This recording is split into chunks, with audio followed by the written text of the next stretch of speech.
Okay. Just checking, are we live currently?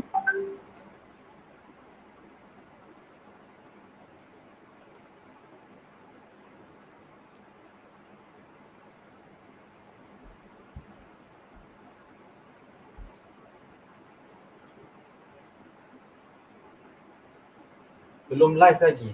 Belum. Dah live. Nizam Oh, kata dah. Saya macam nampak dah tadi. Okey, dah live.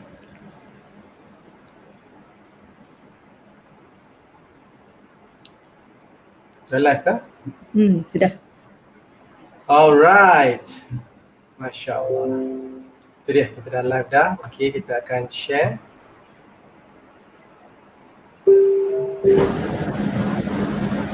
Okay.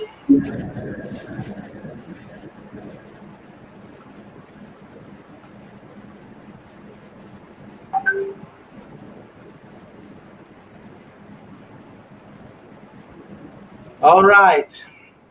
Bismillahirrahmanirrahim. Alhamdulillahirrabbilalamin wassalatu wassalamu asyrafil anbiya'i wal mursalin wa ala alihi wa sahbihi ajmain. Asyhadu an la ilaha illallah wa asyhadu anna Muhammadan abduhu wa rasuluh. Rabbi shrah li sadri wa yassir li amri wahlul 'uqdatam min lisani yafqahu qawli. Amma ba'd. Assalamualaikum warahmatullahi wabarakatuh. Waalaikumsalam. Apa khabar Puan Suzana? Baik, Cik Kam. Alhamdulillah. Khabar semua kepada para penonton kita pada malam ini. Pertama kali kita ingin mengucapkan ribuan maaf ke atas program kita yang lambat ke udara kerana kita menghadapi cabaran teknikal. Ini pertama kalinya kita menghadapi cabaran teknikal ya tuan-tuan dan puan-puan. Selepas kita berkudara berbelas kali dah dalam beberapa segmen-segmen dalam channel-channel yang berbeza, tapi kali ni malam ni kita buat adalah pertama kalinya kita akan ke udara di segmen bicara pewarisan ya, di bicara pewarisan. Dan ini adalah segmen yang pertama kita buat kan, khususnya kepada para penonton di luar sana. Terima kasih kerana bersabar dengan kami. Kami mohon ribuan ampun dan maaf kerana mempunyai cabaran teknikal pada permulaan tadi.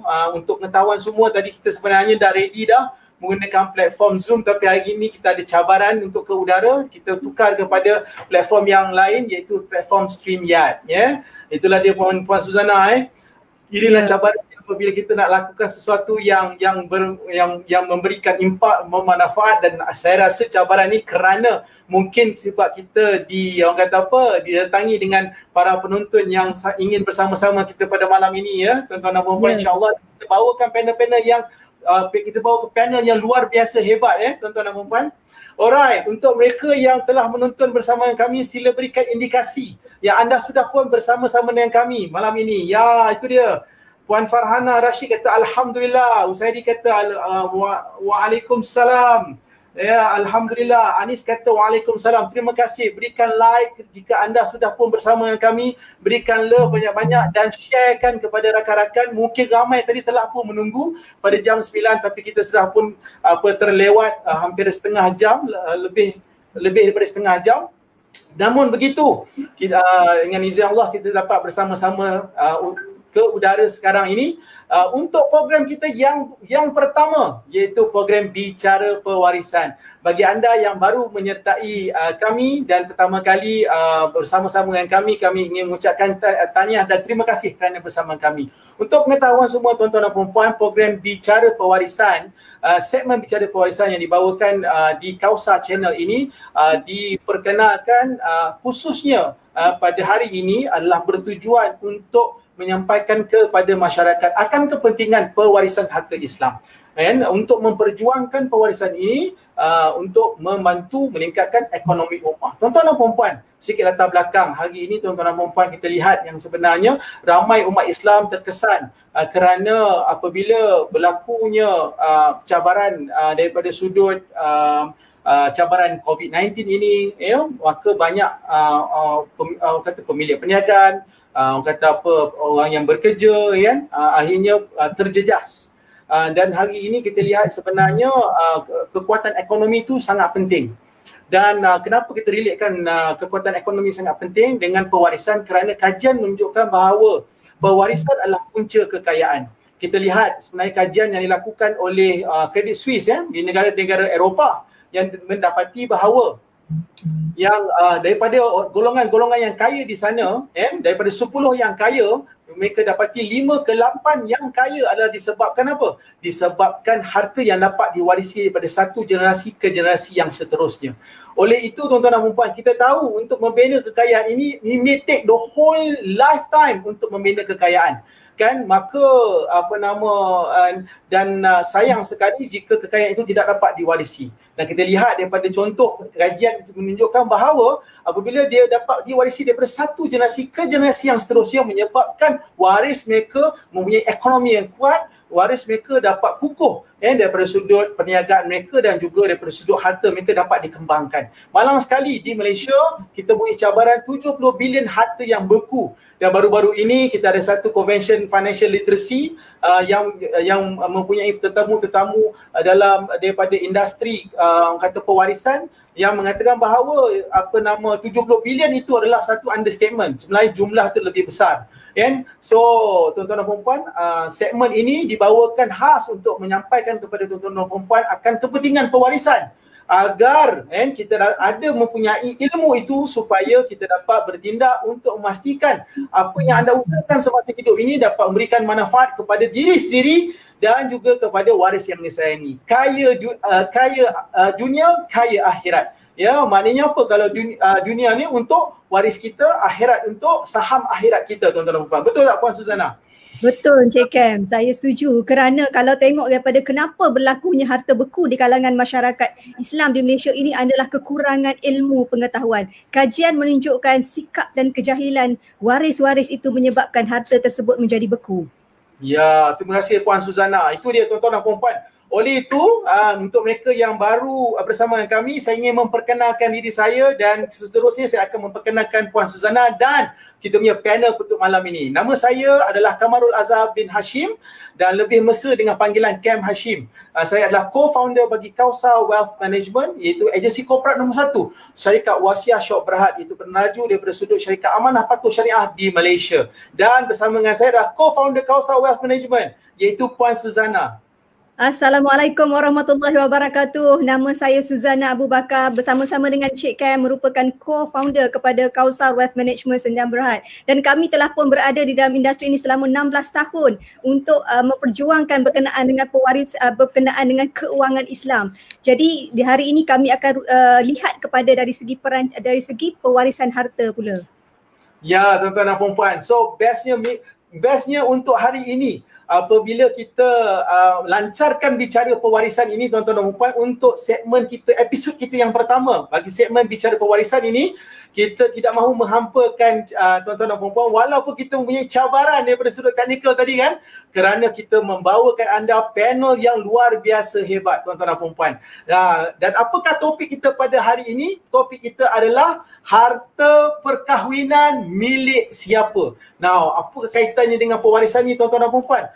Sebab dia melibatkan harta, melibatkan pewarisan. Dan kita melihat yang bahawa bila sebut pasal pewarisan ini, dia melibatkan daripada sudut hubungan suami isteri, hubungan kekeluargaan. Dan saya bawakan topik ini, saya bawakan buku ini untuk kita bedah minggu ini kerana konten-konten dalam buku ini sangat luar biasa. Dan saya ingin memperkenalkan panelnya. Kita jangan orang kata apa, tunggu-tunggu lagi ya Puan Suzana. Ayuh kita kenalkan panel kita pada hari ini. Jom munculkan diri, kita jemput kita punya tetamu untuk hari ini, Yang Hormat Datuk Haji Ahmad Walid bin Haji Abu Hassan. Dipersilakan Datuk. Assalamualaikum warahmatullahi wabarakatuh. Waalaikumsalam warahmatullahi wabarakatuh. Kerana bersama-sama dengan kita Datuk. Minta maaf tadi. Suara clear, suara jelas tak? Jelas Datuk, jelas. Jelas, loud and clear. Oh, itu dia tuan-tuan dan puan-puan. So, tuan-tuan dan puan-puan, Datuk Haji Abdul Walid, siapakah beliau? Beliau adalah penulis bagi buku yang luar biasa hebat ini, iaitu buku Harta Perkahwinan Milik Siapa. Oh, itu dia. Kan, milik siapakah? harta ini kan. Itu dia. So ingin saya memperkenalkan tetamu yang luar biasa hebat kita pada hari ini untuk para penonton semua. Jika anda tak sabar, tulis kat ruangan komen, tulis tak sabar nak kenal siapakah panel special kita hari ini. Berikan like, share banyak-banyak supaya ramai umat Islam di luar sana, khususnya pasangan-pasangan yang sudah pun berkahwin patut menonton siri ini pada malam ini ya, bersama dengan tetamu khas kita, Datuk Haji Abdul Walid. Siapakah Datuk Haji Abdul Walid? Penulis kita ataupun tetamu khas kita pada hari ini adalah seorang yang sangat berpengalaman luas. Selama 31 tahun tuan-tuan dan puan-puan, 31 tahun dalam bidang perundangan dan kehakiman syariah. Panjanglah cerita ni, tapi saya akan terangkan kenapa. Sebab pengalaman beliau itu memberikan credibility mengapa buku ini sangat bermakna bagi anda. Penulis ataupun Datuk sendiri sudah pun bermula berkhidmat dalam industri perundangan dan kehakiman ini sejak 1989 tuan-tuan dan puan-puan, sebagai penolong pengarah Undang-Undang Jabatan Agama Islam Pulau Pinang. Lepas tu kemudian beliau pergi menjadi kadi daerah Bukit Mertajam. Seterusnya kemudian pergi menjadi hakim Mahkamah Tinggi Syariah Butterworth dan Kepala Batas. Seterusnya tuan-tuan dan puan-puan, beliau memajukan diri beliau menjadi seorang ketua pendaftar bagi Jabatan Kehakiman Syariah Pulau Pinang pada tahun 1997 ke 2002. Kemudian beliau telah dinaikkan pangkat dan bertukar ke Jabatan Kehakiman Syariah Malaysia atau lebih dikenali sebagai JKSM, sebagai pegawai penyelidik kanan kepada Ketua Pengarah Ketua Hakim Syar'i JKSM. Seterusnya beliau mempunyai pengalaman sebagai ketua unit muamalat dan undang-undang keluarga Islam, bahagian syariah dan pengharmonian undang-undang keluarga Islam dan undang-undang Jabatan Peguam Negara 2005 hingga 2010. Sebagai ketua hakim Hakim Syar'i Pulau Pinang, dan sejak Ogos 2017 hingga sekarang beliau menjawat jawatan penasihat pembangunan dasar dan perundangan syariah pakar rujuk JKSM. Penulis juga adalah panel hakim Mahkamah Rayuan Syariah Negeri Terengganu dan Negeri Pahang sejak tahun 2014 hinggalah ke tahun 2023 tuan-tuan dan puan-puan. Itu dia kan, latar belakangnya luar biasa hebat, sangat colourful, 31 tahun. Yang tidak orang kata salah kita menjemput orang yang luar biasa hebat ini, Datuk Haji Abdul Walid. Selamat datang Datuk. Datuk, apakah yang memberikan inspirasi kepada penulisan buku Harta Perkahwinan milik siapa ni Datuk? Mohon Datuk kongsi dengan para penonton kita yang kita kasihi malam ni. Okay, Assalamualaikum warahmatullahi wabarakatuh, Cik Cam dan juga Puan Suzana. Waalaikumsalam warahmatullahi wabarakatuh. Dan juga kepada semua peminat dalam FB kita, terima kasih kerana dapat bersama kita live pada malam ni bersama dengan Kausar Wealth Management. Dan saya terinspirasi untuk membuat buku ni apabila saya telah menerbitkan buku pertama saya. Buku pertama saya bernama Hak-Hak Wanita Menurut Undang-Undang Keluarga Islam Indonesia. Itu terbit pada tahun 2016 oleh Universiti Islam Malaysia di Cyberjaya. Bukan Universiti Islam Malaysia yang di UIA di Putrajaya tu, ini di Cyberjaya. Itu bawah Kolej Islam Malaya dulu. Jadi apabila saya telah menerbitkan buku tersebut, saya lihat banyak benda lagi yang saya patut kongsi dengan masyarakat, khalayak pembaca, bahawa di sana apabila saya menceritakan tajuk dalam hak-hak wanita tu ada kaitan dengan beberapa berkaitan harta, itu harta pencarian, ada bab pusaka sikit. Tapi saya kata rupanya di sana banyak lagi harta-harta yang perlu diketahui oleh suami isteri dalam perkahwinan supaya mereka tidak termakan harta orang lain nanti apabila berlaku perceraian, berlaku kematian dan sebagainya. Maka di situ saya rasa perlu untuk dijelaskan pada khalayak pembaca bahawa bukan saja harta perceraian, banyak lagi harta di sana, lebih kurang 7-8 jenis harta lagi yang perlu diketahui, yang perlu didalami oleh khalayak pembaca supaya nanti mereka dapat mengetahui mana hak mereka, yang mana bukan hak mereka.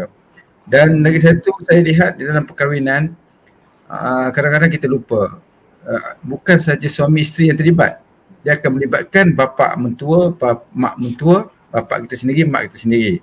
Dan juga situ ada anak kita dan juga anak lelaki dan anak perempuan, dan bukan situ saja, termasuk juga adik-beradik sebelah isteri, adik-beradik sebelah suami juga terlibat. Dan kadang-kadang orang luar yang tak ada kaitan dengan kita pun terlibat dalam tuntutan harta. Jadi itu semua ada dalam cerita dalam buku saya dan saya jelaskan. Jadi tuan-tuan boleh tengok, boleh cari buku tu. Saya tak nak cerita lagi. Itulah antara inspirasi kenapa saya teringin untuk menerbitkan buku harta perkahwinan milik siapa, supaya tuan-tuan dan puan semua dapat mengetahui dengan lebih mendalam lagi. Ya, terima kasih Datuk kerana memberikan perkongsian tentang inspirasi Datuk bagaimana terbitnya buku ini. Tapi tak silap saya Datuk, buku pertama Datuk, Hak-Hak Wanita tu yang terbitkan 2016 tu, saya dengar memenangi anugerah Datuk. Betul Datuk? Ya, buku tu telah memenangi anugerah buku negara pada tahun 2017. Apabila terbit 2016 bulan April, bulan Disember dia terbit lagi. Lepas tu 2017 bulan 5 menang anugerah buku terbaik undang-undang syariah di bawah anugerah buku negara, di bawah Yayasan Buku Negara dan juga di bawah mana lagi saya lupa lah itu. Masya Allah, tuan-tuan dan perempuan, itu dia awesome sangat. Kalau awesome tulis kat ruangan komen. Datuk cerita menang anugerah, orang kata buku negara tu pun dah beramai bulu roma. Maknanya kenapa orang yang kita bawa ni, tuan-tuan dan perempuan, yang hadir bersama kita Datuk Walid ni bukan kaling-kaling, bukan calang-calang orang, tuan-tuan dan perempuan. Memang orang yang memang pakar dalam industri, menang award buku yang terbaik. Sekarang Datuk terbit pula buku yang kedua, iaitu buku... Sekejap. Saya ambil buku tu. Kejap. Kita ambil.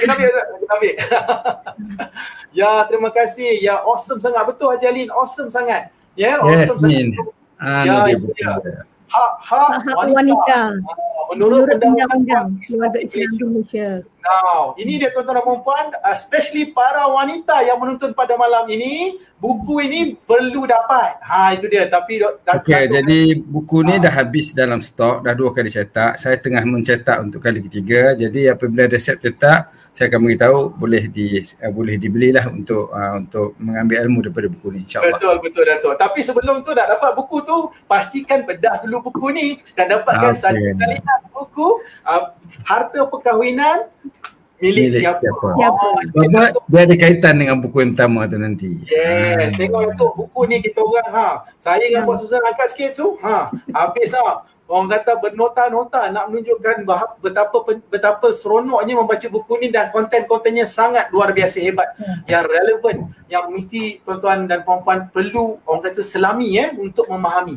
So kita lihat apa yang Puan Susan cakap tadi tu mengenai kajian yang dilakukan sebelum ini, ramai orang tidak faham, ramai orang tidak arif tentang isu-isu harta dan isu-isu pusaka, dan ini juga terlibat dalam hati-hati yang dalam perkahwinan juga Datuk. Dan apabila kita lihat konten dalam buku ini Datuk, saya dapati yang sebenarnya Datuk telah menguraikan ada lebih kurang 12 chapter Datuk. 12 chapter dan 12 chapter yang sangat terperinci tuan-tuan dan perempuan. Dalam chapter ini ada menyentuh tentang bab pertama, pengurusan harta dalam Islam.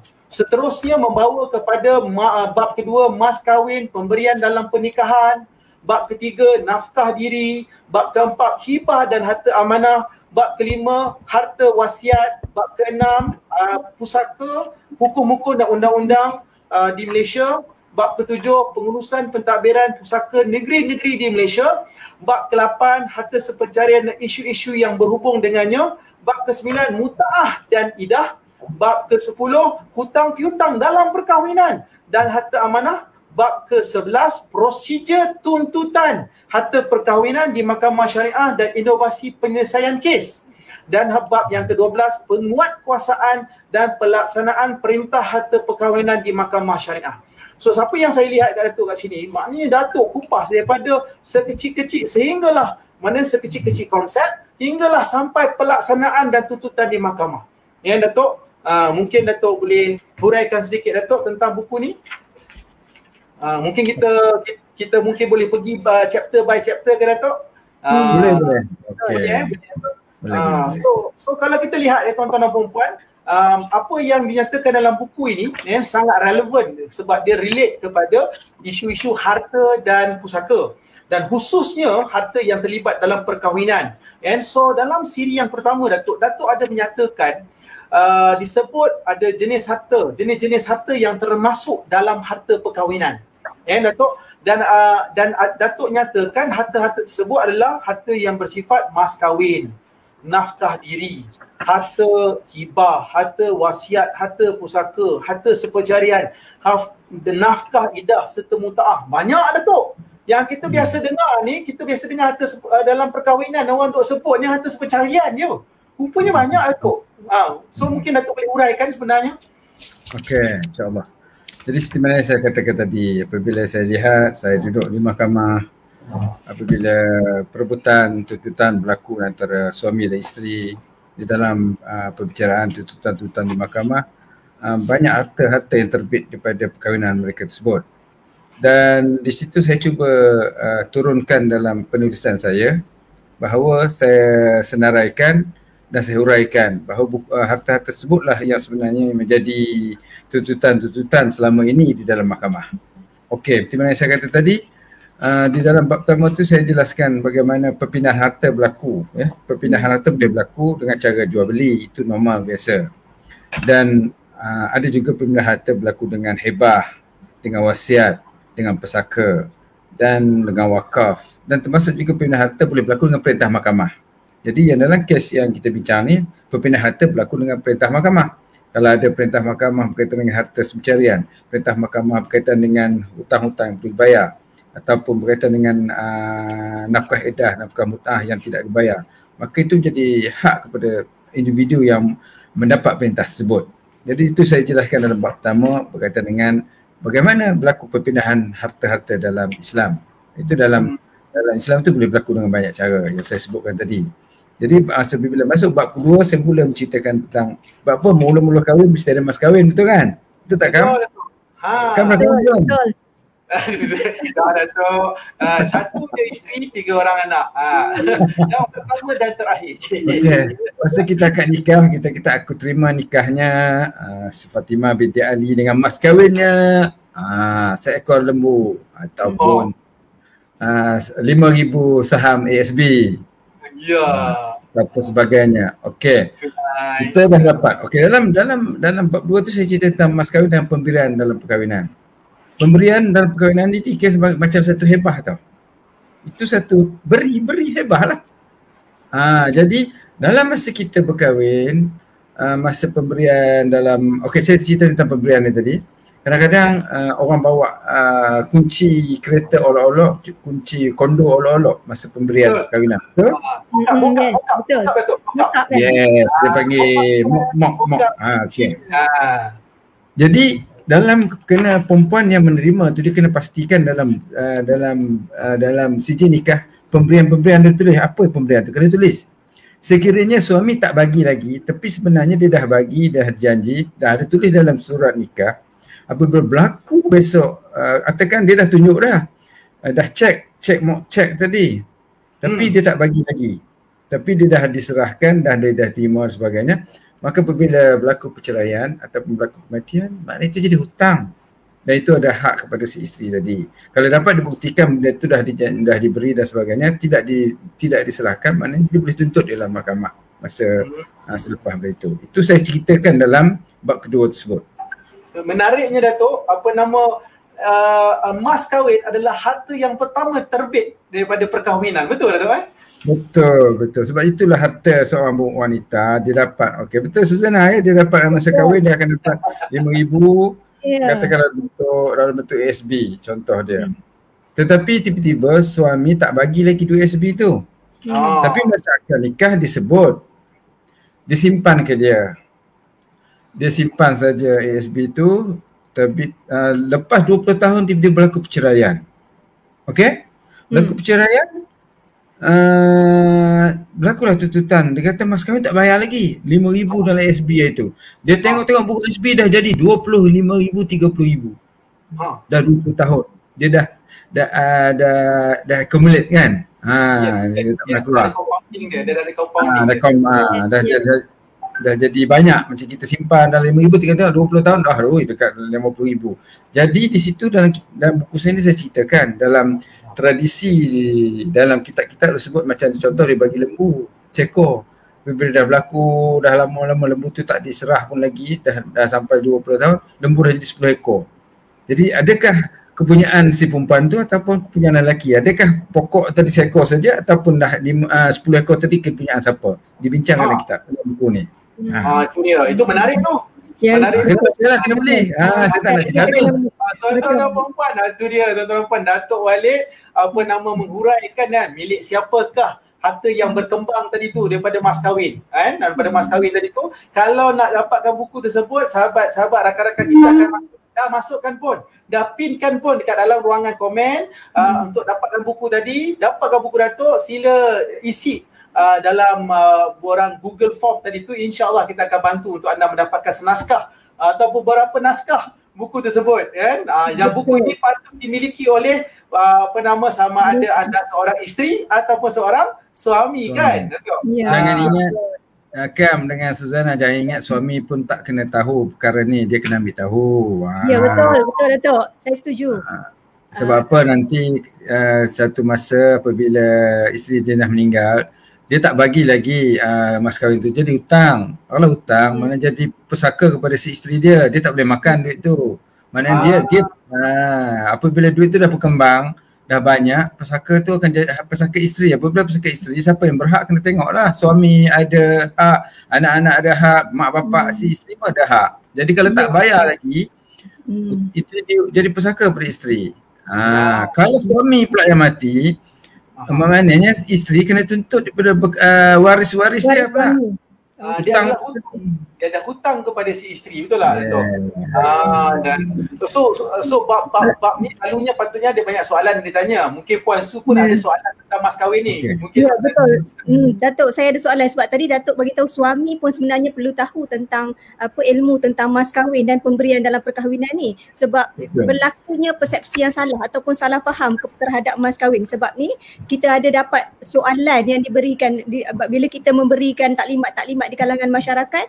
Ada soalan mengatakan, bolehkah bekas suami ni menuntut mas kahwin atau pemberian hadiah perkahwinan selepas bercerai? Tapi kalau kita sebut pemberian tu sikit tak apa, tapi kalau Datuk kata sebuah rumah ataupun pelaburan yang berpuluh-puluh beratus ribu. Jadi apabila berlaku perceraian oleh kerana salah faham ataupun persepsi yang salah ni, isteri suami telah menuntut mas kahwin tersebut daripada isteri. Sebab daripada hadiah pemberian perkahwinan tu. Tapi kita tengok sekarang ni sensasi sekarang ni kan, bila kahwin besar-besaran, kata beratus ribu dengan kereta Ferrari sebagai hantaran apa semua yang seorang kan, contohnya Datuk kan. Macam mana berlaku kan mas kahwin, confirm si suami tak boleh tuntut. Mana boleh tuntut, itu hak isteri. Dan hanya yang kalau dia nak tuntut, macam yang saya sebut tadi dalam buku tersebut tadi, pertambahan-pertambahan yang dia tangguhkan, dia bagi dulu. Yang tu boleh dipertikaikan sama ada pertambahan tu hak isteri ataupun hak suami. Tapi kalau ikut mazhab Syafi'i dan dalam perbincangan-perbincangan dalam buku saya ni, dia adalah hak isteri. Kecuali apabila perceraian tu belum berlaku lagi hubungan kelamin. Kalau percaya katakan dia kahwin tak ada berlaku hubungan kelamin, sedangkan mahar tadi dia tak bayar tertangguh, dia kena bayar separuh saja mahar. Jadi pertambahan tadi dia akan lihat di situ pertambahan macam mana, adakah pertambahan tu nak diberi ke semua ataupun separuh juga. Itu ada perbincangan dia. Jadi kalau pemberian macam Suzana tanya tadi, kalau dia dah bagi satu rumah, dah bagi kunci rumah, dah bagi satu kunci kereta dan dah dipakai oleh isteri, rumah tu pun dah digunakan, dah terbukti, itu akan timbul dalam bab hebah. Apabila bab hebah dipertikaikan, dia kena bawa mahkamah syariah. Dibicara mahkamah syariah, hebah tadi dah sempurna belum tidak penyerahannya, qabatnya dan sebagainya. Kalau tak sempurna ataupun masih lagi dia bagi pinjam saja ataupun dia bagi amanah saja, yang tu timbullah persoalan-persoalannya. Dalam buku saya disebut di belakang ni ada lagi bab amanah. Panjang ceritanya. Menarik. So Datuk, untuk chapter ini baru bab. Ini baru bab 2 tak habis lagi ni. Itu dia.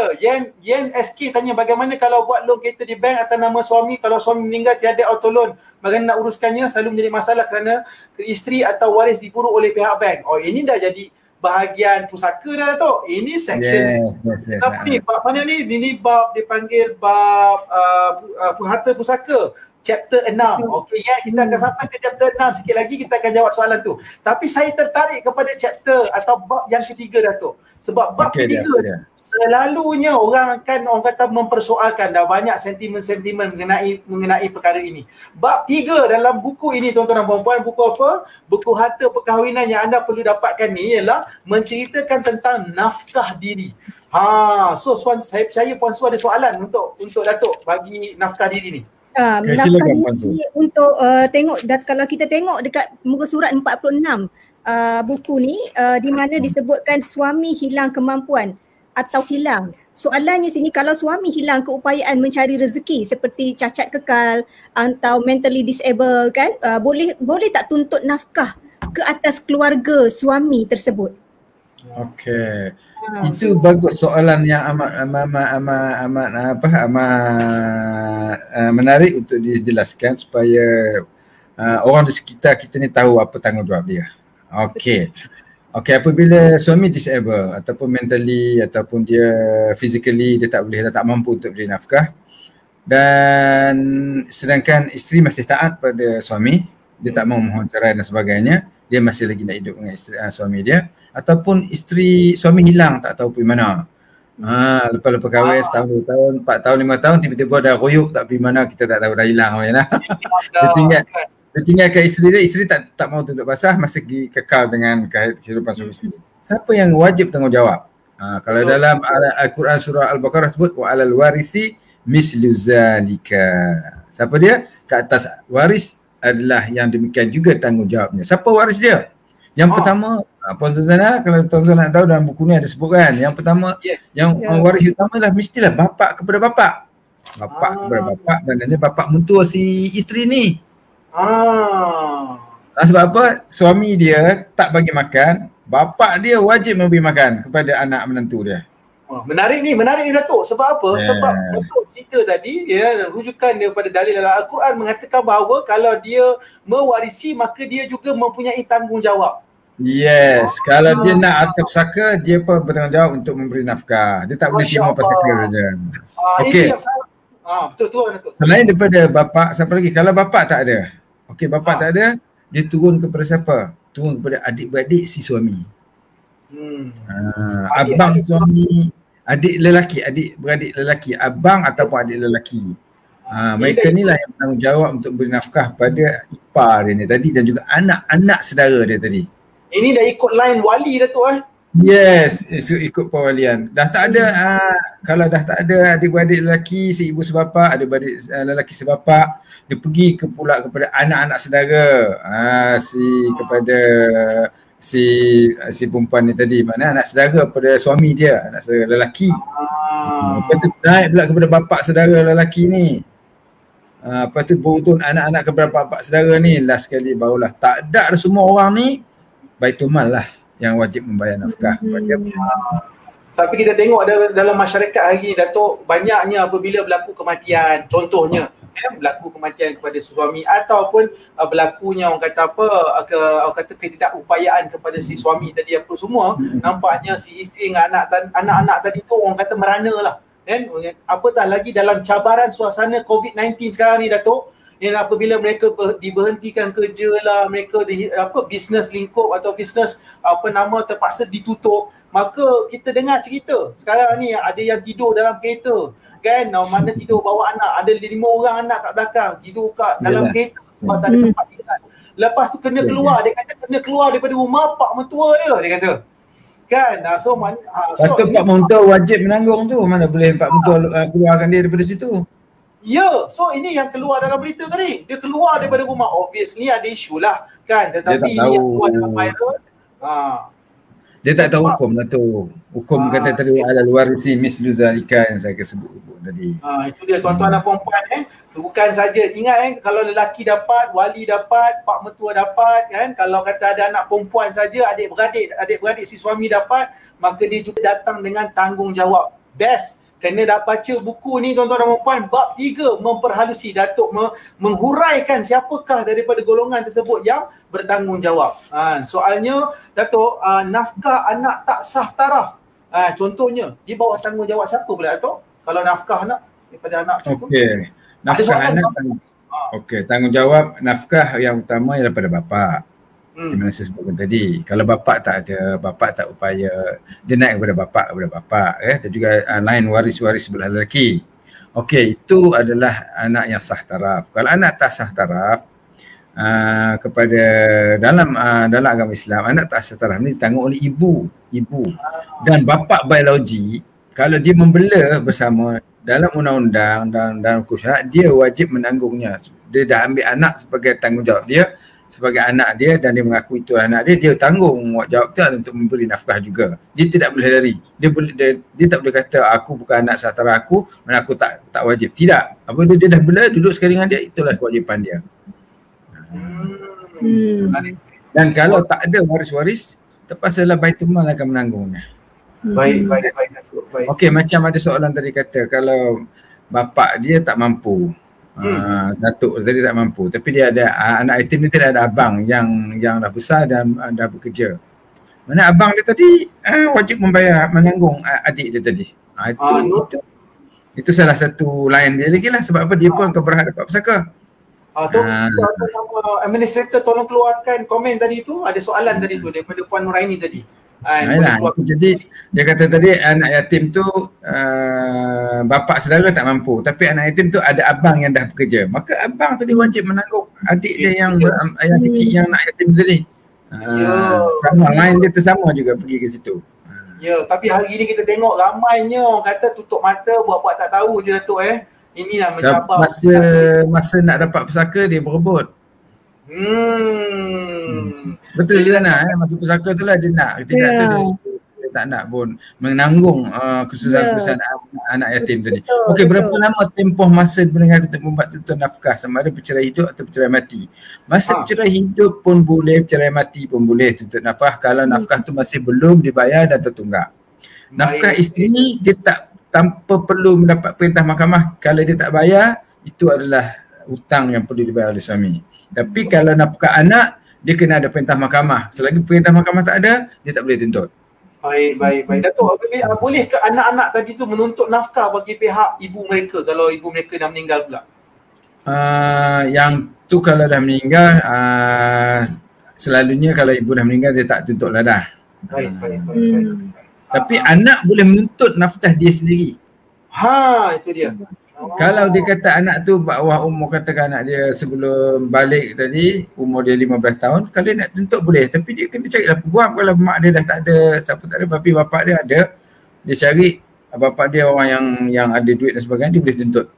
Itu sebabnya kadang-kadang digunakan oleh peguam untuk menuntut mewakili si anaknya tadi. Okey, so Datuk, kalaulah katakan ada waris keluarga arwah suami yang sering memberikan alasan sebab tak mampu nak menyara anak tadi tu anak yatim tadi tu, siapakah yang sebenarnya bertanggungjawab menyara anak ini? Kan ada dalam situasi kadang-kadang bila suami dah meninggal dunia kan, so daripada sudut nak menjaga anak tadi tu, sebenarnya tanggungjawab siapa, dan apabila ada kesukaran untuk menjaga dan membesarkan anak tadi tu dia soalan dia ialah keluarga arwah si suami tadi tu, mungkin pak mentua dia ke ataupun adik-beradik si suami tadi tu asyik memberi alasan saja dan tak peduli kat situ. So sebenarnya tanggungjawab siapa kalaulah mereka nak melepaskan hak itu, dan bagaimana mereka boleh mencari jalan untuk jalan keluar untuk masalah itu? Dia macam saya kata tu, line dia sama saja. Dia akan pergi kepada bapa mentua, kepada perempuan dulu. Kalau tak nak, dia tak nak, maknanya kalau tak nak kena cari adik-beradik dia, adik-beradik si suami. Kalau tak ada adik suami, dia kena pergi pak-pak saudara suami.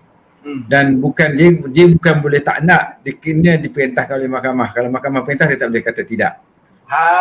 So dia boleh memfailkan lah. Boleh. Itu dia.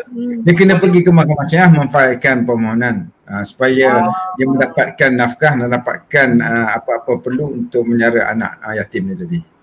Itu dia. So bermakna tuan-tuan dan puan-puan, ramai orang tak tahu yang sebenarnya tanggungjawab tu jatuh kepada orang-orang tersebut, maka dia boleh menggunakan laluan mahkamah untuk mendapatkan perintah tersebut supaya boleh melaksanakannya. Alright, menarik. Tadi ada satu soalan saya nampak tadi, soalan dia kata situ, anak sah taraf tadi boleh ke bapa yang tak sah taraf tuntut nak jaga? Jadi sebenarnya bapa tak ada hak nak tuntut jaga. Tapi kalau dia nak tuntut dan mak sudi memberinya, tak ada masalah. Alright, itu dia jawapan dia. Bolehkah ayah kepada anak tak sedar menuntut hak penjagaan anak? Oh, dah menjawab tadi dah soalan dia. Jadi dia, kalau dia tuntut, kalau mak tak setuju dan ayah tak akan boleh dapat, itu adalah hak mak. Itu dia tuan-tuan dan puan-puan Alright. Soalan kat sini. Bila anak itu dah sah taraf masih boleh tuntut nafkah kerabat. Kalau tak sah taraf, masih boleh tuntut nafkah kerabat, tetapi daripada kerabat mak sahaja. Baik. Maknanya kalau mak ni tadi, anak ni anak tak sah taraf, dia masih bawah umur, mak tak ada duit nak bagi makan, maka boleh tuntut nafkah dia daripada bapa si perempuan ni. Baik, itu dia. Alright. So tuan-tuan dan puan-puan, bab nafkah diri ni kalau nak cerita bilang, tu dia. Ada Yana Zulkifli nak tanya, apa pendapat Datuk Kang suami yang menuntut harta sepencarian daripada isteri sebab sekarang ni banyak trend house husband. Bolehkah suami guna alasan dia buat indirect contribution dengan cara jaga anak-anak semasa isteri bekerja? Itu dia. Ini dah tak sampai lagi bab harta pencarian, tapi saya boleh jawab sikit. Sampai lagi ni chapter harta sepencarian ni bab ke-8. Tapi tak apa, kita Dato' nak jawab dulu ke ataupun nak sampai bab 8? Saya jawab sikit. Okey, yang pertama macam ni. Harta sepencarian dia ada dua keadaan. Dia mesti diperolehi dalam masa perkahwinan, itu yang pertama. Yang kedua, dia mesti tengok pada sumbangan dua-dua pihak. Okey, sumbangan dia ada dua jenis. Satu sumbangan langsung, satu sumbangan tak langsung. Okey, dalam syarak, sumbangan tak langsung hanya diiktiraf bagi isteri yang tak bekerja. Okey, contoh isteri tak bekerja, dia duduk jaga rumah, jaga makan, jaga pakaian suami, jaga anak, masak, basuh sebagainya. Dia tak cari duit satu sen pun. Dalam masa perkahwinan tu tiba-tiba beli rumah, dapat rumah, isteri berhak tuntut. Sebab apa? Dia adalah seorang isteri, dikira sebagai ada sumbangan tak langsung. Contoh soalan yang dibagi oleh Yana siapa nama tadi dia kata tadi?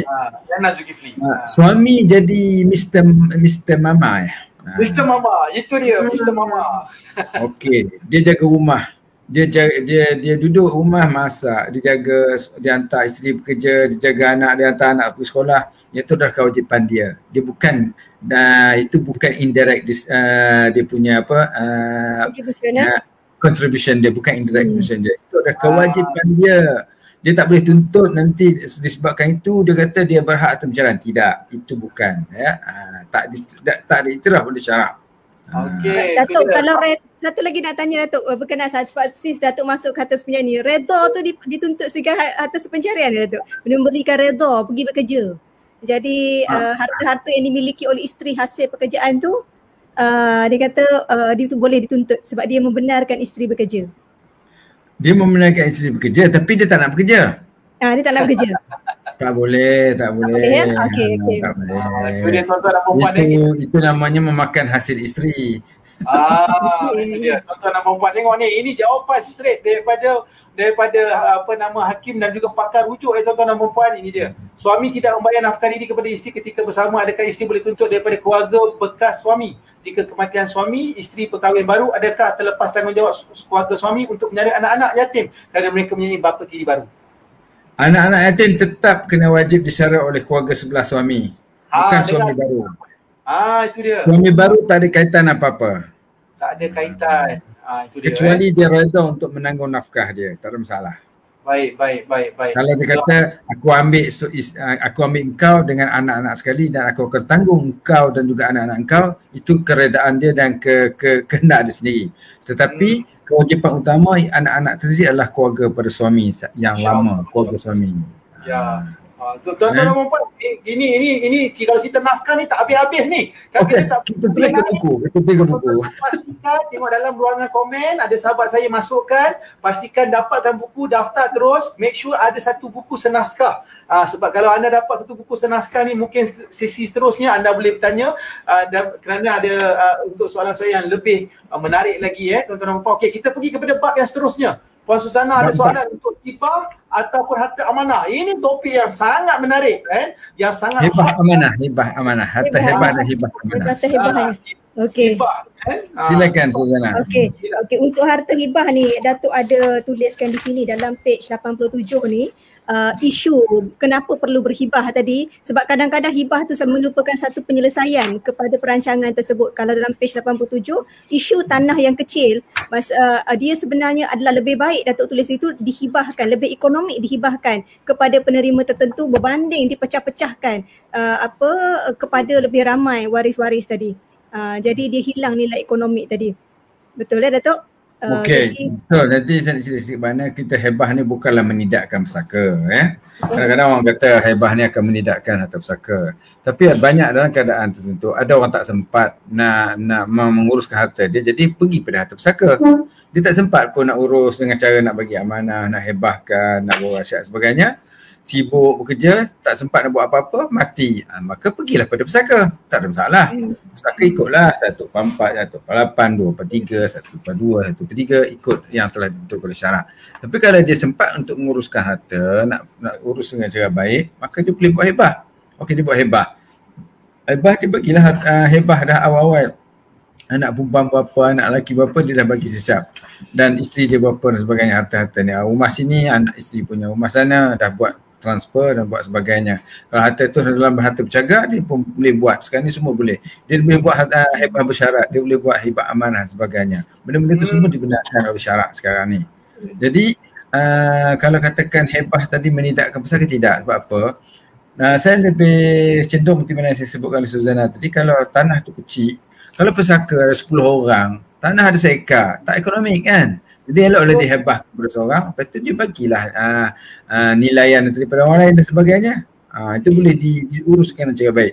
Dan satu lagi, kalau anak yang cacat, anak OKU, jadi boleh jadi nanti dia memikirkan anak ni tak ada siapa nak jaga. Elok dia hebahkan sesiap tanah yang dia bagi ataupun duit dan sebagainya. Ataupun anak yang dia ambil bela, anak tu bukan anak dia. Kalau bukan anak dia, anak angkat, anak yang pungut di mana-mana, ada orang bagi, dia tolong bela, maka anak tersebut juga nanti tak dapat harta pusaka. Maka dia hebahkan dulu. Itu lebih baik dia menghebahkan supaya anak itu tidak akan dijamin terjaga apabila dia telah meninggal sebagainya. Betul. Saya tertarik sangat Datuk bila Datuk gunakan perkataan tadi hibah tak menidakkan pusaka. Kenapa Datuk? Sebab sekarang ni kita banyak orang duk bercerita. Apalah sekarang ni banyak orang cerita pasal hebah-hebah. Contohnya saya dengar sebab dalam satu soalan yang ditanyakan dalam the convention baru-baru ni pun ada soalan yang mengatakan hebah ni sebenarnya larikan diri daripada faraid, dia kata. Hebah ni juga menidakkan waris-waris apa semua. Ada ke orang kata dalil dia tentang hibah ni? Yang faraid ni memang dah ada pun termaktub dalam Al-Quran kan? Hibah ni ada ke? Ataupun dicipta-cipta suka-suka je. So mungkin Datuk boleh perjelaskan kepada masyarakat yang sebenarnya apakah sebenarnya hibah ni dan daripada sudut hukumnya bagaimana dia duduk bersama dengan instrumen-instrumen yang lain. Hebah ni dalam Quran ada, dalam hadis ada. Dia sebutkan. Dan kalau dalam buku saya tersebut saya jelaskan punca-punca atau dalil-dalil daripada mana datangnya hebah tersebut. Maknanya dia bukannya perkara yang dibuat-buat. Dia dalam hukum syarak. Maknanya salah satu instrumen pemindahan harta dengan cara hebah. Kalau dengan salah satu lagi untuk instrumen pemindahan harta dengan cara wasiat. Satu lagi instrumen pemindahan harta yang dengan wakaf.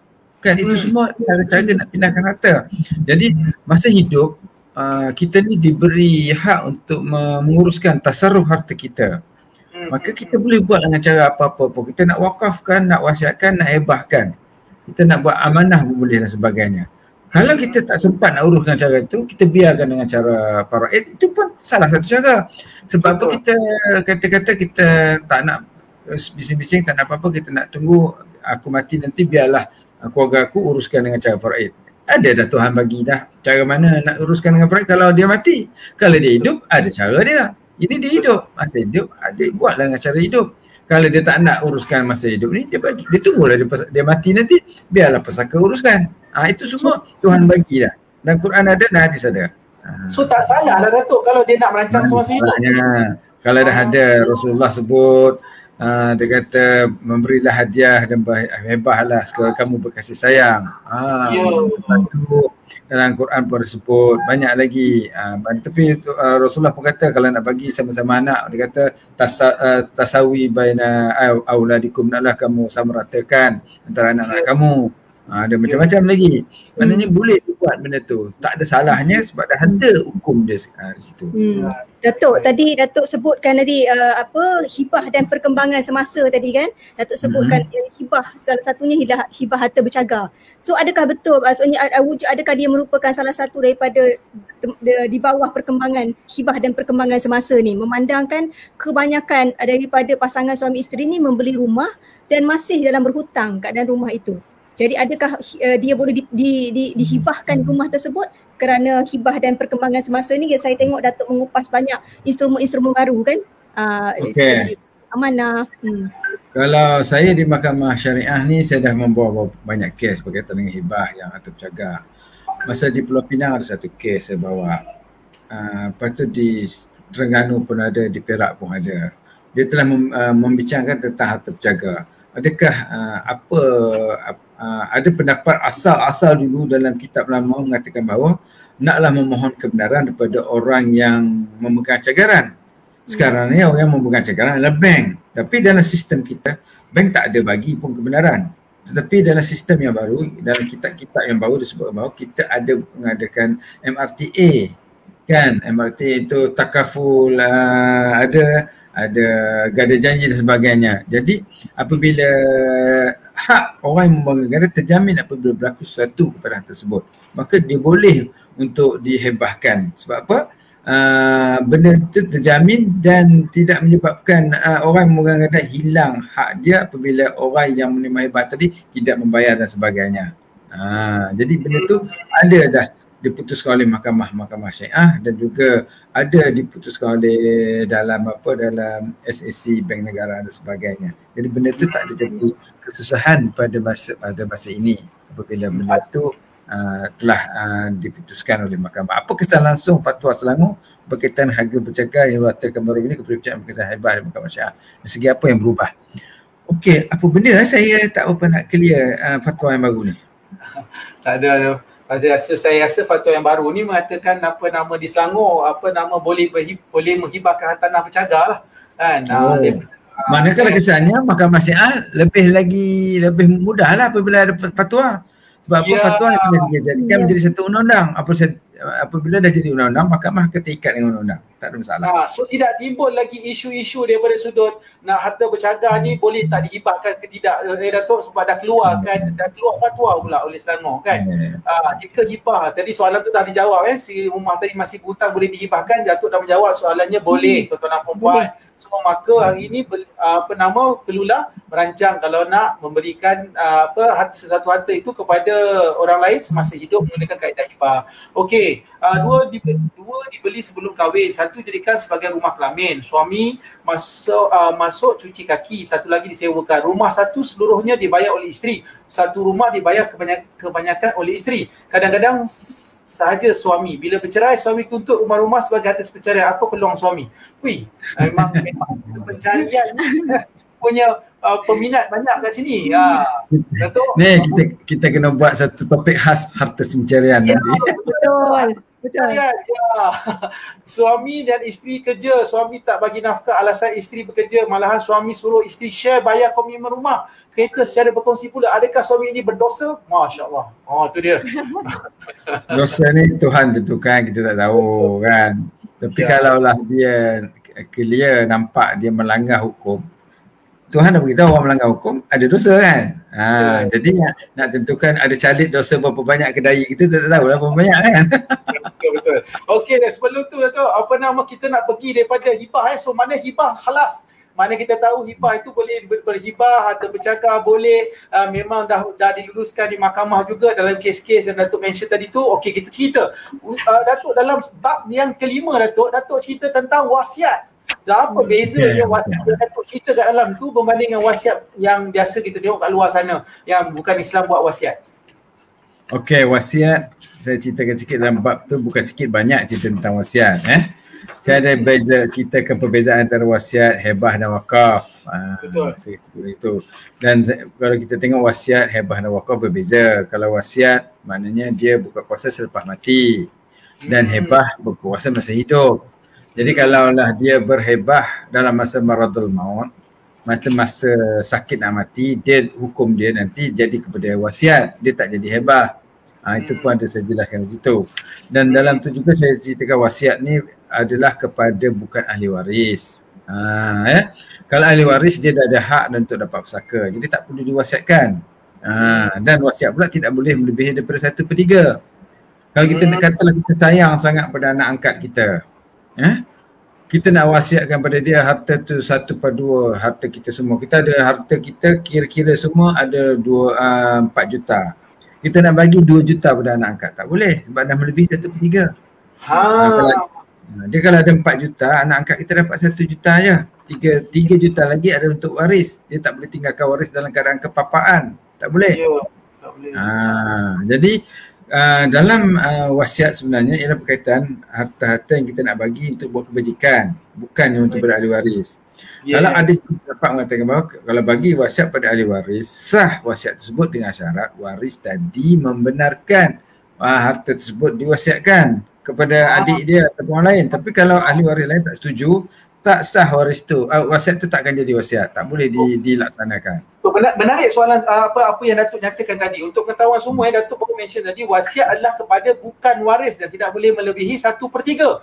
Tapi kalau kita tengok secara umumnya sekarang ni, kerana keluarnya drama-drama yang orang kata apa, movie-movie, cerita-cerita tu cerita ni kan, mengenai orang kata tulislah wasiat kepada ahli waris. So di sini yang Datuk daripada sudut kesannya Datuk, kesannya pelaksanaan tadi apabila itulah kalau saya tengok dalam filem-filem dan drama tu banyak benda tak betul tentang bab wasiat. Wasiat ni sebenarnya kalau wasiat untuk menguruskan itu jadi lain, itu jadi wisoyah kan, itu jadi amanah. Betul. Itu wasiat untuk menguruskan.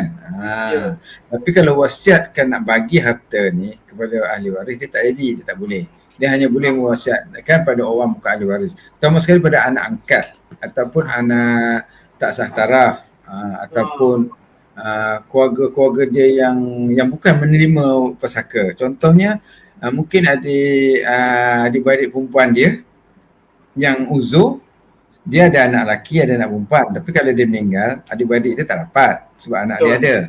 Jadi dia boleh wasiat kepada adik perempuan dia yang uzur tadi ataupun yang OKU tadi. Yang mak dia nanti kita tengok kalau dia meninggal, mak ayah dia meninggal, adik perempuan ni tak ada siapa nak jaga. Dia boleh wasiatkan untuk satu harta tadi bagi ke dia untuk kelangsungan hidup dia nanti, survival dia selepas ini. Datuk, saya tertarik kepada page 117.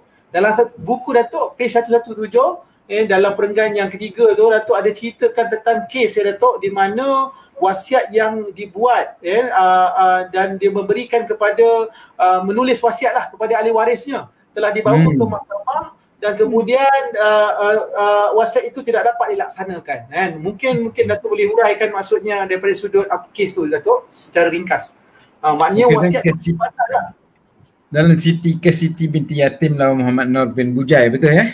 Betul Datuk. Ya, betul. Mahkamah telah memutuskan bahawa wasiat seorang Islam yang cuba mengutamakan seorang ahli waris sahaja dengan memberikan sebahagian besar dalam harta pusaka berbanding hak yang menurut hukum syarak adalah tidak sah. Itu saya sebutkan tadi. Mahkamah pun dijelaskan bahawa kalau dia bagi wasiat pada seorang saja ahli waris, mahkamah kata tak sah, itu melanggar hukum syarak, tak boleh. Menarik Datuk. So dalam enactment wasiat orang Islam 1999 Selangor Datuk, Ada section 26 di section 26 kurungan 1 dia mengatakan bahawa boleh memberi tidak lebih daripada 1/3 kepada bukan waris. Tapi dalam section 2 tu Datuk telah dimansuhkan mengatakan apa nama bab yang nak bagi untuk boleh diberi kepada waris-waris dengan syarat bersetuju tu telah pun diharmonikan, maknanya dia telah pun tak ada lagi section 2 tu. Apa kesannya Datuk daripada orang kat Selangor kalau buat apa nama wasiat kepada waris ni? Adakah masih kalau macam tu maknanya tak boleh buat wasiat dah pada bukan pada ahli waris lah kalau dah dimasukkan itu tersebut. Maknanya NMN Negeri Selangor mengikut mazhab Syafi'i sepenuhnya. Baik. So, Syafi'i kata tak boleh wasiat pada ahli waris langsung. I see. So maknanya kalau dia buat maknanya benda tu dah tak boleh terbatal lah Datuk kan? Yes. Kan? So oleh itu kalau dia nak bagi kepada waris maka dia kenalah guna instrumen yang lain. Contohnya buat hebah. Itu ceritanya tuan-tuan dan puan begitu. Tadi ada soalan nak beritahu tadi, kalau anak angkat tadi dah dapat harta, boleh ke keluarga angkat menuntut harta tersebut? Adakah keluarga kandung kepada anak angkat berhak menuntut harta yang diberikan kepada anak angkat? Kalau dah anak angkat tu punya harta, keluarga kandung boleh tuntutlah kalau dia mati. Itu jadi harta pesaka pada dia. Tak masalah. Baik. Cantik. Kalau nak huraikan wasiat ni Datuk memang tak habis Datuk sebab antara chapter yang paling tebal dalam buku Datuk ni adalah bab wasiat. Banyak Datuk. Okey, yang tebal bab tu saya pun tak perasan tebal. Tebal tu. Bab wasiat ni yang paling banyak Datuk huraikan. Suami telah mewahyibah ke atas hartanya, contohnya rumah atas nama anak-anak saja. Jika suami meninggal, isteri dan waris sebelah suami, keluarga suami masih boleh tuntut dan challenge di mahkamah kah? Okey, Cik Yan ni dia boleh challenge di mahkamah nak melihat sama ada hebah tu sah tak sah. Itu saja. Kalau hebah tu dah dibuat secara lengkap, terutama sekali buat di wasiat shop kan. Lengkap dengan videonya, dengan dokumentasinya. Nak challenge mana lagi. Lepas tu dah dapat pengesahan. Tapi kalau dah katakan benda tu buat lisan di rumah. Lepas tu ataupun tanpa yang proper, jadi kalau dia challenge nanti mahkamah nampak tak sah, dia boleh tutup. So mana ada rukun-rukun yang perlu dipenuhi dan syarat-syarat buku tadi juga. Ada disiplin dia yang perlu dipenuhi. Kalau nak tahu tuan-tuan dan puan-puan, dapatkan buku ini tuan-tuan dan puan-puan. Beli buku ini cepat, masuk dalam link, tulis sebab sementara stok masih ada. Kan? Okey. Apa nama tuan-tuan dan puan? Okey, kita masuk ke bab yang ke-6. Harta pusaka, hukum hakam dan undang-undang Islam di Malaysia. Apa yang sebenarnya Datuk huraikan dekat dalam ni Datuk untuk para penonton kita? Okey, saya nak beritahu bahawa dalam bab pusaka ni sebenarnya dia orang ramai dia terpaksa melalui 4 agensi untuk menuntut pusaka. Kalau harta tu harta alih sahaja yang melebihi bawah RM600,000, tidak ada harta tak alih. Mana dia ada wang tunai saja atau saham sebagainya bawah RM600,000, mana dia kena tutup di amanah raya, betul kan? Betul. Kalau dia ada harta alih dan harta tak alih 2 juta ke bawah, dia kena pergi pejabat pusaka. Kalau melebihi 2 juta, dia kena pergi ke mahkamah tinggi. Bukan situ saja, kalau nak dapatkan perintah faraid pula, dia kena pergi mahkamah syiah. Tengok berapa banyak dia kena bagi. Jadi dalam cadangan saya di akhir itu saya sebutkan, kerajaan kena fikirkan untuk mewujudkan satu one stop center. Betul. Maknanya boleh wujudkan satu jabatan baru ataupun jabatan serapkan sama ada di bahagian pusaka tu di mahkamah syiah ataupun wujud satu one stop center di mana orang ramai boleh tuntut di satu tempat, dia tak perlu pergi banyak-banyak tempat ni tadi. So maknanya Datuk kan, dalam buku Datuk ni bukan saja Datuk menghuraikan prosesnya, Datuk juga merujuk kepada kata peruntukan undang-undang, dan Datuk juga bukan sekadar itu, menganalisakan dan juga memberikan dan menghuraikan cabaran-cabaran dan solusi-solusi yang boleh diperbaiki ataupun diharmonikan di masa hadapan. Yang ini yang uniknya buku ini tuan-tuan dan puan-puan, sebab kadang-kadang bila kita baca buku, saya pun banyak baca buku perundangan dengan Puan Suzana ni kan, Datuk, ada yang sangat ilmiah. Kadang-kadang kalau baca tu Datuk, Masya Allah kan, orang kata berapa page tu dah pensan dah kan. Ada pula yang orang kata sangat orang kata teknikal lah. Tapi dalam buku ni menariknya Datuk umpama menulisnya kepada orang umum yang boleh membaca. Betul ke Datuk? Betul. Jadi saya tulis tu sebab saya fikir bukanlah orang undang-undang nak baca kan. Ini orang ramai. Jadi tapi saya diajar melalui undang-undang, saya tak lari daripada undang-undang, mesti ada section dia, betul kan? Betul. Jadi dalam bab pesaka saya ada 2 bab berkaitan dengan pesaka saya sebut kan. Satu berkaitan dengan undang-undang dan hukum syarak, yang kedua tu berkaitan dengan pentadbiran pesaka. Jadi ada yang menarik sikit kalau tuan-tuan nak tahu, situ ialah berkaitan dengan kekangan permasalahan dalam harta pesaka. Di situ kekangan statut terhadap bidang kuasa mahkamah syariah. Maknanya mahkamah syariah ni dia boleh bagi pesaka, bagi perintah saja. Lepas tu katakan harta tu harta reserve Melayu. Betul. Tiba yang meninggal ialah dia kahwin dengan orang bukan Melayu. Betul. Isteri dia orang katalah orang Pakistan ataupun orang mana-manalah, orang negara, sedang suami dia orang Malaysia, orang Melayu kita, tiba-tiba meninggal. Bila meninggal dia dapat pesaka isteri 1/8. Betul kan? Betul. 1/8 sebab ada anak. Kalau tak ada anak dapat 1/4. Tiba-tiba harta pesaka tu boleh tidak guna nama si orang Pakistan ni tadi. Kalau ikut kekangan statut bawah Akta Reserve Melayu, dia tak boleh guna nama. Tak boleh. Itu problemnya yang perlu diselesaikan oleh pakar-pakar perundangan. Yang kedua, situ berkaitan dengan harta dalam statut itu Akta Tanah Berkelompok, Felda. Felda. Dia tak boleh bubuh nama ramai-ramai dalam harta Felda. Kalau anak ada 5 orang, so isteri ada 2 orang, macam mana nak bubuh dalam harta Felda? Dia kena bubuh seorang aja. Itu pun masalah juga, dan saya pun jelaskan dalam tu bagaimana nak selesaikan benda tersebut. Begitu juga dengan tanah lesen tumpangan sementara. Betul kan? Tanah tol kan? Tanah tol. Ada tanah tol ni boleh dipersakai ke? Yang tu pun saya bincang dalam tu. Mungkin ada buku. Tu dia. Tapi yang perempuan, yang menariknya ialah apabila anda baca buku ini, anda akan dapat sebenarnya dapat lihat ada cabaran-cabaran yang perlu dilalui di dalam urusan pusaka. So apabila anda baca buku ni, anda dapat melihat cabaran tersebut dan dapat boleh orang kata apa, merancanglah dengan baik. So di sini yang memerlukan anda merujuk kepada mereka yang arif dan pakar dari sudut pelaksanaan dalam memilih solusi-solusi. Apabila solusi-solusi itu dan melihat kedudukan waris tadi, sama ada dia warga negara ataupun tidak, kan ada kekangan-kekangan section 332B dalam kanun tanah negara kan, bukan warga negara, tanah reserve Melayu kan, isu-isu yang macam tu kan.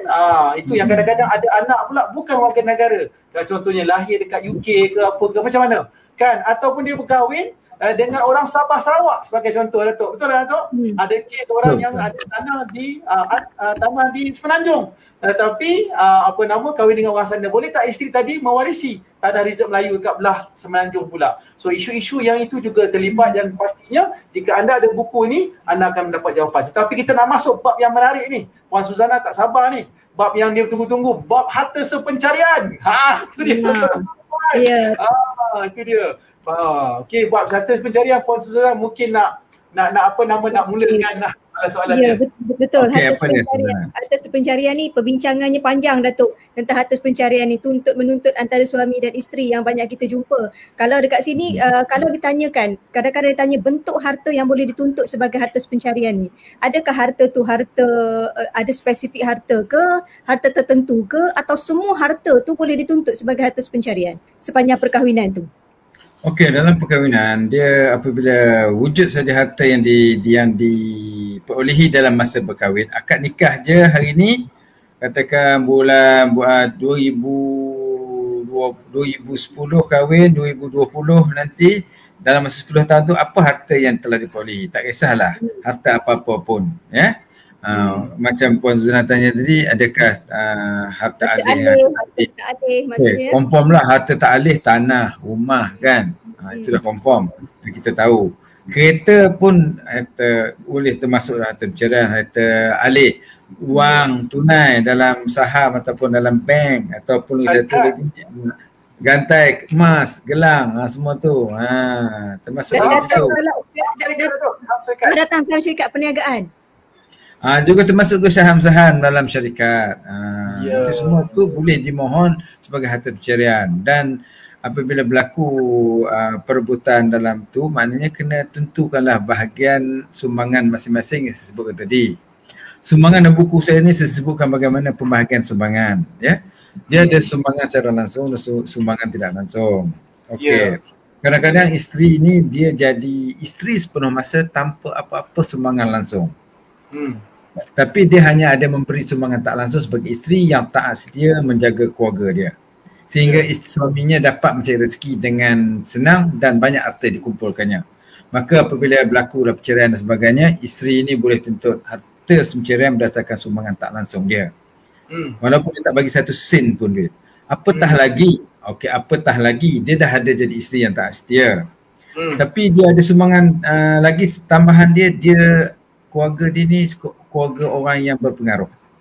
Okey, isteri ni anak orang kenamaan ataupun anak tak kisahlah apa-apa yang boleh membantu suami dia untuk dapatkan harta. Faham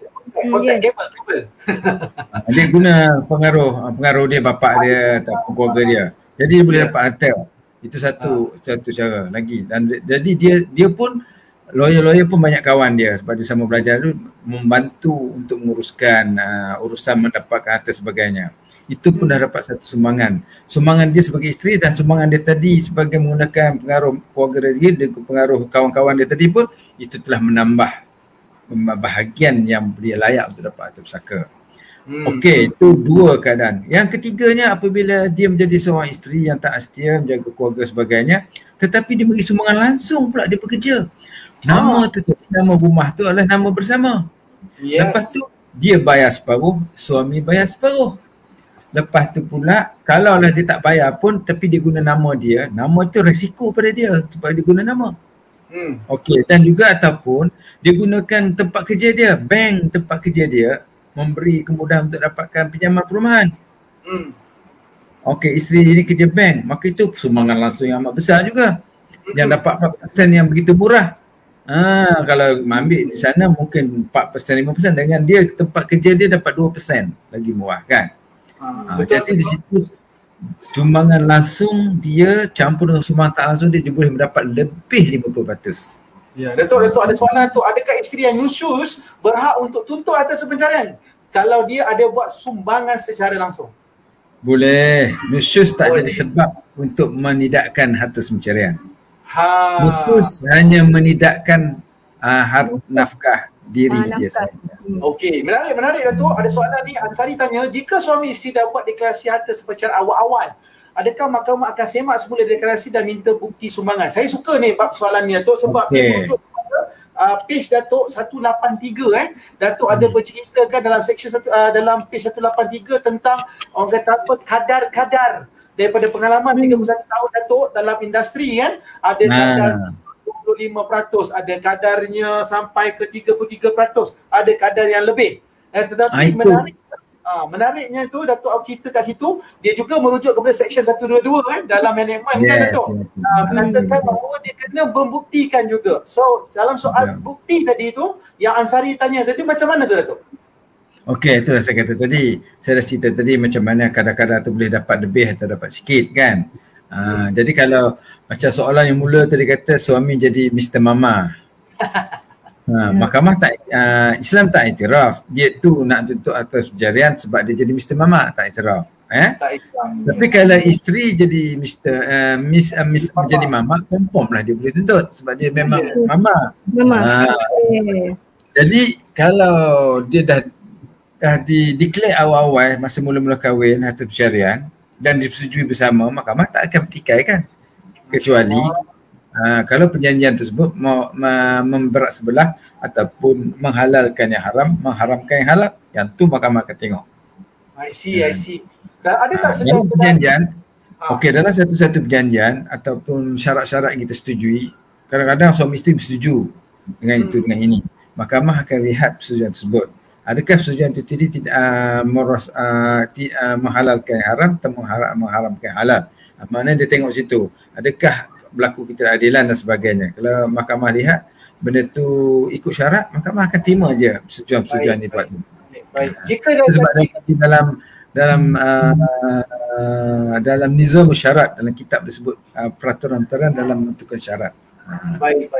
Datuk, jikalau katakan tadi yang deklarasi tadi tu dibuat, tapi dia tak bawa ke mahkamah lagi lah. Kan dia buat deklarasi, dokumen deklarasi. Tapi bila dia nak lepas kematian, dia tuntut benda tu untuk dapatkan pengesahan dia ataupun perintah. Tetapi dicabar oleh waris-waris tadi mengatakan bahawa itu sebenarnya tak ada sumbangan. Itu sebenarnya harta daripada harta sebelum perkahwinan dan seterusnya. Adakah beban pembuktian tersebut jatuh di bahu siapa, Datuk? Dia kena, orang menuntut kena buktikan. So maknanya isteri yang menuntut tadi perlu membuktikan lah. Yes, kalau katakan waris menuntut, waris dia kena buktikan. Baik. Al-bayyinah, okey, dalam istilah syarah, al-bayyinah alal mudda'i wal yamin ala man ankara. Keterangan bagi orang yang menuntut dan sumpah bagi orang menafikan. Itu asal. Tapi kadang-kadang ada masa ketikanya dia berubah. Siapa pula kena bukti. Tapi yang kaedah asalnya orang menuntut dia kena buktikan. Baik. So kalau nak kena bukti tu pening kepala kan, Datuk, kalau tak ada dokumen sokongan apa semua. Betul. Ya, kalau dia kadang-kadang dia saja-saja nak tuntut, nak cuba nasib. Kita nak tahu. Yalah. Baik. Tapi kalau si isteri tadi masa awal-awal dah suruh suami berhibah, selesai masalah tu itu dia. Tuan-tuan dan puan, pastikan anda dapatkan buku ini. Malam ni juga isikan dalam link tadi. Tapi tuan-tuan dan puan, masa sangat mencuburi kita nak terus pergi kepada bab penguatkuasaan dan juga pelaksanaan. Mungkin Datuk boleh bantu untuk huraikan, Datuk, daripada sudut bagaimana nak proses mahkamah untuk melaksanakan segala tuntutan tadi tu. Okey, seterusnya bab apa lagi? Dah sampai dah hujung-hujung bab dah ni. Apa hujung dah, Datuk, kan? Kita akan ambil sedikit lagi. Kita pergi 1.5 jam saja. Itu orang kata apa, to recover daripada masa yang kita kerugian tadi. Kesian kepada para penonton, tapi kita cover 1.5 hour. Kita pinjam masa Datuk. Tetapi yang penting, tuan-tuan dan puan-puan, pastikan anda dapat buku ini kerana banyak yang Datuk huraikan tadi tu ada dia punya orang kata apa perincian dia dalam tu. Sebelum itu kita nak pergi kepada bab yang terakhir lah, I guess. Prosedur bab yang terakhir, penguatkuasaan dan pelaksanaan. Boleh Datuk kongsikan pengalaman dan penguatkuasaan dan pelaksanaan perintah, Datuk? Okey, saya nak kongsikan kadang-kadang kita tak tahu ataupun kita hanya tahu untuk menguatkuasakan dan melaksanakan perintah ni dengan satu cara saja. Sebenarnya dalam peraturan undang-undang kita banyak cara untuk menguatkuasakan perintah yang kita bolehi. Dan saya tak nafikan masyarakat sana akan selalu mempertikaikan perintah mahkamah. Dia dapat kertas ni satu helai, kertas perintah putih ni, dia kata aku dapat perintah nafkah sekian-sekian, nafkah anak sekian, harta bercerai ni. Tapi perintah tu tak dapat nak laksana. Okey, contohnya dia berhutang. Ada satu pengalaman saya dah lalui dan dalam buku kita. Dalam buku ni saya jelaskan. Dia boleh mohon melalui pihak ketiga. Pihak ketiga ni dipanggil proses hiwalah. Okey. Dalam kes di Mahkamah Wilayah Persekutuan tu, saya dah lupa siapa, isteri ke suami. Dia terhutang sebanyak 240,000. Okey, 240,000, maka dia perintahkan, dia cari-cari, rupanya si lelaki ni ada simpanan ASB sebanyak 300,000. Maka dia gunakan proses hiwalah. Hiwalah ialah dia minta ASB membayar hutang tu kepada dia. Okey. Jadi apabila berlaku macam tu, saman dikeluarkan terhadap ASB. ASB pun datang ke mahkamah, dia kata tak boleh, ini ada hak kepada orang lelaki ni. Jadi dia kata tak boleh diserahkan. Jadi masa tu dia kena berhujah lah. Maka pihak lawyer sebelah sini akan berhujah. Maka mahkamah memutuskan bahawa dalam hukum syarak dibolehkan pihak ketiga kena bayar hutang kepada orang yang berhutang. Maka di situ saya masa bicara tersebut saya nak tunjukkan di situ mana lebih utama. Dia panggil fiqhul awlawiyat, di mana lebih utama. Utama bayar hutang ke utama untuk menyimpan duit melabur. Itu. Dan juga kita tengok situ akhafud durrain, di mana yang lebih ringan mudarat dia. Yang berat mudarat dia tadi, mudarat tak bayar hutang ke mudarat untuk menyimpan duit, mana yang lebih ringan? Maknanya mudarat dia lebih, tak bayar hutang lah, lebih banyak kan. Maka di situ bila berlaku macam tu, mahkamah memerintahkan supaya ASB membayar 240,000 kepada isteri tadi. Masya-Allah. Itu dia tuan-tuan dan puan-puan maknanya tuan-tuan dan puan melalui proses yang betul kita juga boleh mendapatkan perintah mahkamah dan proses itu boleh dilaksanakan apa-apa yang diperlukan tadi tu. Dan seperti Datuk kata tadi sebenarnya masa mencubui kita Datuk. Terima kasih banyak-banyak kerana dah pukul 11 lah. Dah pukul 11. Tetapi kalau nak cerita dengan Datuk ni tak habis-habis. Pasal apa? Pasal banyak ilmu yang Datuk curahkan, tetapi kalau tuan-tuan dan puan-puan nak dapat orang kata apa sebahagian cebisan orang kata apa ilmu Datuk tadi tu, pastikan anda ada senaskah buku ini ataupun beberapa naskah yang anda boleh hadiahkan kepada orang kata apa rakan-rakan anda, jiran-jiran anda apa semua, dan pastikan anda dapat klik kepada link yang diberikan dalam ruangan komen dan start order tuan-tuan dan puan-puan. Dan Datuk, kalaulah kata ada permintaan lah, saya nak tanya, ada permintaan lah daripada para penonton malam ini kata nak buat kelas khas, mungkin topik tentang harta sepencarian contohnya. Ya, betul. Pula segmen itu tapi ada kelas khas kan yang untuk segmen-segmen yang special. Belum lagi cerita pasal harta mutaah, idah lagi apa semua. Kalau nak buat lah Datuk, boleh ke kalau ada permintaan? Boleh, insyaAllah boleh. Kita cari masa yang sesuai, kita boleh buat. Yes lah, kalau anda mahu kan kelas-kelas yang special ni kita buat khas. Kita tak buat secara terbuka, kita nak bagi eksklusiviti kepada anda dengan Datuk. Maka tulis kat ruang komen nak banyak-banyak. Tulis nak banyak-banyak, okay? So tuan-tuan dan puan-puan, kita sudah sampai ke hujung sesi kita. Aminah Heng, admin kata dapatkan buku ini straight away. Pastikan anda dapat senaskah ini, link tadi, isikan nama anda. Dan kita sangat berbesar hati malam ini kerana Datuk sempat meluangkan masa bersama dengan kami. Walaupun kita mempunyai cabaran-cabaran Yesu, kita ada cabaran teknikal peringkat awal tadi. Tapi Datuk tabah bersama dengan kami. Dan kenapa? Kerana anda semua di luar sana memang setia menunggu kehadiran Datuk. Dan kalau anda mempunyai senaskah buku ini, mungkin kita boleh arrangekan untuk dapat autograf daripada Datuk juga. InsyaAllah. Special. Saya punya memang ada autograf. Itu dia autograf special daripada Datuk. Kalau nak saya punya pun ada. Ya, itu Suzana pun ada. Bangganya ada buku Datuk ini. Dan kalau anda berniat dalam industri kewangan, khususnya daripada industri takaful, unit trust, ataupun anda adalah berlatar belakang guaman pun, pastinya anda ingin mendapatkan senaskah ini. Dan jika anda adalah luar sana yang mempunyai orang kata apa, memang pun ada keluarga, pastinya anda perlu adakan buku ini, jadi berikan kepada pasangan anda, suami, dan juga satu kepada diri anda juga untuk menjadi rujukan supaya kita bahagia dunia dan akhirat, kerana kita menjaga hak-hak waris dan juga hak-hak harta itu semasa hidup dan juga selepas kematian, agar tidak ada waris-waris kita yang termakan harta yang batil, dan hak-hak mereka kita lindungi, insya-Allah. Tuan-tuan dan puan-puan, ya, silakan Puan Suzana. Okey, betul Kak Cik Kem. Saya setuju. Para penonton semua, buku Harta Perkahwinan Milik Siapa ini adalah antara buku yang terbaik yang pernah saya baca ya. Buku terbaik yang saya pernah baca, dan bagi saya ia merupakan ilmu yang bermanfaat kepada seluruh wanita, mewakili wanita ya, terutamanya isteri, Datuk, terutamanya isteri, kerana menjadi isteri yang solehah, betul Datuk adalah sesuatu yang dituntutkan Datuk, tapi menjadi isteri yang solehah dan berilmu lebih baik lagi. Betul kan? Setuju tak Datuk ya? Jadi ilmu banyak dalam ni. Masya-Allah. Terima kasih. Terima kasih kepada Datuk Haji. Terima kasih Datuk. Kerana bersama-sama kita selaku penulis Harta Perkahwinan Milik Siapa, pakar rujuk JKSM. Terima kasih Datuk. Semoga Allah merahmati Datuk, dan semoga ilmu yang Datuk kongsikan ini menjadi ilmu yang bermanfaat dan terus menjadi saham akhirat bagi semua yang terus menyampaikan dan menyebarkan ilmu ini. Share banyak-banyak ruangan komen, share juga link video ini supaya yang lain juga dapat peluang untuk mendapatkan senaskah buku Datuk, insya-Allah. Apa yang baik daripada Allah Subhanahu Wa Taala, yang kurang itu daripada kelemahan kami sendiri. Wabillahi taufiq wa hidayah. Wassalamualaikum warahmatullahi wabarakatuh. Jaga diri, tingkatkan potensi diri, dan tuan-tuan dan puan, teruskan berinspirasi. Terima kasih Datuk. Terima kasih Puan Zat. Terima kasih kepada semua.